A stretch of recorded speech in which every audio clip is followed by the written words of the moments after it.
Avez-vous déjà été tellement absorbé par une activité que le temps semblait s'arrêter? C'est ça, l'état de flow. Et aujourd'hui, on va décortiquer ensemble cette idée fascinante de Mihaly Csikszentmihalyi pour voir comment on peut atteindre cet état plus souvent et qui sait, trouver un peu plus de satisfaction dans nos vies. Allez, on commence tout de suite avec une question qui peut paraître étrange. Comment ça se fait que tant de gens se sentent stimulés, concentrés, parfois même heureux au travail, pour ensuite se retrouver complètement à plat, anxieux ou apathiques pendant leur temps libre, un moment qui est pourtant censé être le meilleur de la journée? C'est un vrai paradoxe de notre vie moderne. Pour essayer de comprendre ce paradoxe, il faut d'abord regarder de plus près notre rapport au bonheur. On a tendance à penser que le progrès matériel, la richesse, tout ça, ça nous rend automatiquement plus heureux. Mais en réalité, quand on creuse un peu, on voit que c'est bien plus compliqué que ça. Et c'est justement le point de départ de Csikszentmihalyi. On vit avec un confort et des technologies que nos ancêtres n'auraient même pas pu imaginer, et pourtant, beaucoup d'entre nous ressentent un vide, une anxiété. Le progrès extérieur, en fait, ne garantit absolument pas la paix intérieure. Et pour illustrer ça, l'auteur donne un chiffre qui est assez glaçant. Entre 1950 et 1980, une période de prospérité économique incroyable aux États-Unis, le taux de suicide chez les adolescents a bondi de 300%. C'est bien la preuve tragique que la richesse matérielle, à elle seule, ne suffit pas du tout à construire une vie qui a du sens. L'auteur met un nom là-dessus, le paradoxe des attentes croissantes. C'est un peu comme être sur un tapis de course. Dès qu'on atteint un certain niveau de confort ou de richesse, l'objectif suivant apparaît, toujours un peu plus loin. Le bonheur semble toujours être juste après la prochaine acquisition, le prochain succès, un horizon qui ne cesse de reculer. Bon, alors si la richesse et le confort ne sont pas la réponse, où est le vrai problème ? L'auteur nous invite à regarder à l'intérieur de nous-mêmes. Et si la racine de notre insatisfaction ne venait pas du monde extérieur, mais de l'état naturel de notre propre esprit, un état de chaos. Pour décrire ça, il utilise un terme qui vient de la physique, l'entropie psychique.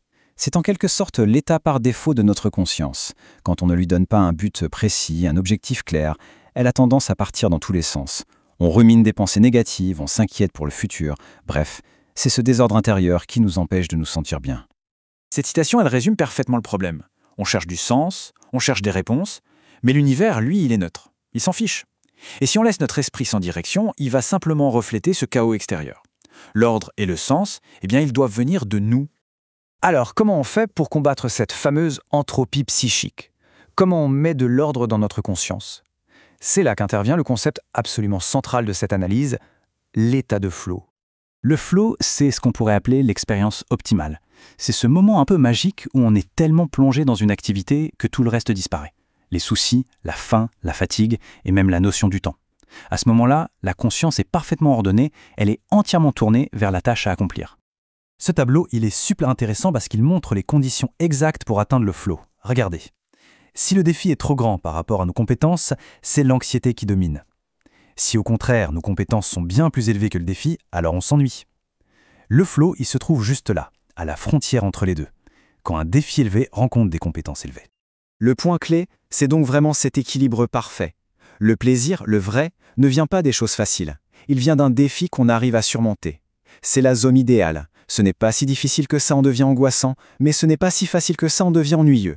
C'est juste ce qu'il faut pour nous pousser à donner le meilleur de nous-mêmes. D'accord, mais concrètement, à quoi ça ressemble de vivre une expérience de flow? Grâce à des milliers d'entretiens, les chercheurs ont réussi à identifier 8 ingrédients principaux qui la caractérisent. On va les regarder ensemble. Alors pour commencer, il faut une tâche qui soit faisable, mais qui représente quand même un défi. Il faut aussi pouvoir s'y concentrer sans être interrompu. Ensuite, les objectifs doivent être hyper clairs. On doit savoir exactement ce qu'on doit faire. Et enfin, on doit avoir un retour immédiat sur nos actions, pour savoir si on progresse et comment s'ajuster. Ces 4 éléments, ils créent un cadre qui nous aspire littéralement dans l'activité. Les 4 autres ingrédients décrivent ce qui se passe à l'intérieur de nous. L'implication devient si profonde qu'elle paraît sans effort. On a un sentiment de contrôle total sur ce qu'on fait. La conscience de soi, cette petite voix intérieure qui nous critique et nous juge, elle disparaît. Et bien sûr, le fameux rapport au temps qui est complètement transformé. Les heures peuvent passer comme si c'était des minutes. L'exemple du chirurgien en pleine opération est parfait pour illustrer ça. L'objectif est limpide, retirer l'organe malade. Le retour d'information est constant, immédiat. La concentration doit être absolue. C'est un environnement qui est presque parfaitement conçu pour générer du flow. Mais la question, c'est faut-il être un chirurgien ou un athlète de haut niveau pour vivre ça? La réponse est absolument pas. Et c'est ça qui est le plus fascinant. Cet état de flow, on peut le trouver dans les situations les plus banales du quotidien. Il suffit en fait de transformer notre approche. L'auteur raconte l'histoire de Joe, un soudeur dans une usine. A priori, c'est un travail répétitif, bruyant, l'archétype du boulot ennuyeux. Et pourtant, Joe a réussi à transformer ce travail en une source constante de plaisir et de flow. Alors comment a-t-il bien pu faire ? Voilà son parcours. D'abord, au lieu de juste faire son travail, il s'est fixé un défi personnel, maîtriser absolument chaque machine de l'usine. Ensuite, il a développé ses compétences au point de pouvoir les réparer juste à l'intuition. Du coup, son travail est devenu une source de fascination, de découverte, et il y a trouvé un plaisir immense. Il a même transposé ça chez lui en construisant un jardin super complexe. En fait, Joe n'a pas changé de travail, il a changé sa manière de travailler. Et ça, c'est sans doute la leçon la plus importante de toutes.